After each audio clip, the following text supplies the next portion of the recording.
नमस्कार दोस्तों, सतलुज एक ऐसी फिल्म जिसमें जसवंत सिंह खालरा को मानवाधिकार का सिंबल बताया गया है। 1995 पंजाब, जहाँ एक तरफ पुलिस फोर्स मिलिटेंसी हटाने में लगी हुई थी, वहीं दूसरी तरफ कुछ पुलिस वाले इस मौके का पूरा फायदा उठा रहे थे। मुख्य अधिकारों की लड़ाई है, पूरी कौम की लड़ाई है, मैं पीछे नहीं हट सकता। लेकिन दोस्तों, बस यही इस फिल्म की सच्चाई नहीं है, क्योंकि दोस्तों इस फिल्म में कई सारे काली सच्चाई को दबाया गया है या फिर उन काली सच्चाई को दिखाया ही नहीं गया है। क्योंकि दोस्तों 1980 से 1990 दशक के बीच गायब हुए सिख लड़कों की खोज तो जसवंत सिंह खालरा जी ने की, लेकिन 1980 से 1990 दशक के बीच पंजाब से गायब हुए या फिर निर्मम तरह से हत्या की गई हिंदुओं की खोज उन्होंने नहीं की। और दोस्तों यही उस फिल्म में छिपाया गया है। इसके अलावा जसवंत सिंह खालरा एक खालिस्तानी समर्थक थे।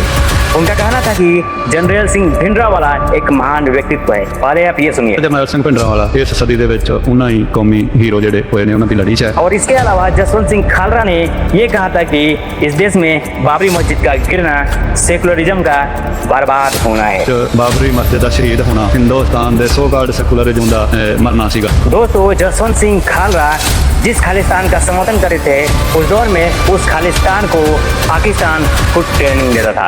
क्योंकि दोस्तों पाकिस्तान के अलग अलग जगह पर खालिस्तानियों को ट्रेनिंग देने के लिए कई ट्रेनिंग कैंप बनाए गए थे, जिसमें खालिस्तान जिंदाबाद फोर्स ट्रेनिंग कैंप, इसके अलावा Khalistan commando force training camp तथा अन्य कैंप भी शामिल है।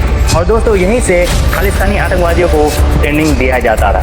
तो दोस्तों सवाल ये है कि सतलुज मूवी में सिर्फ आधा अधूरा सच क्यों दिखाया गया है, और क्यों 1980 से 1990 दशक के बीच पंजाब में हजारों हिंदुओं की निर्मम हत्या करवाई गई या फिर खालिस्तानियों ने उन हिंदुओं की हत्या की।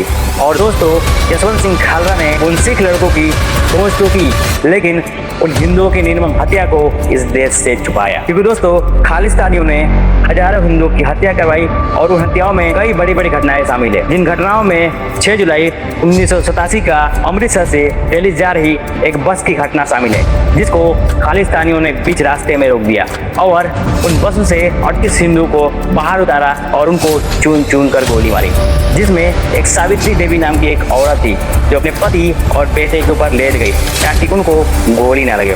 जसवंत सिंह खालरा जैसे लोग न केवल खालिस्तानी समर्थक थे, बल्कि खालिस्तान की ये मांग जिसमें उन्होंने पंजाब को भारत से अलग करने की डिमांड की थी, उन्होंने इसका भी समर्थन किया था। तो दोस्तों सवाल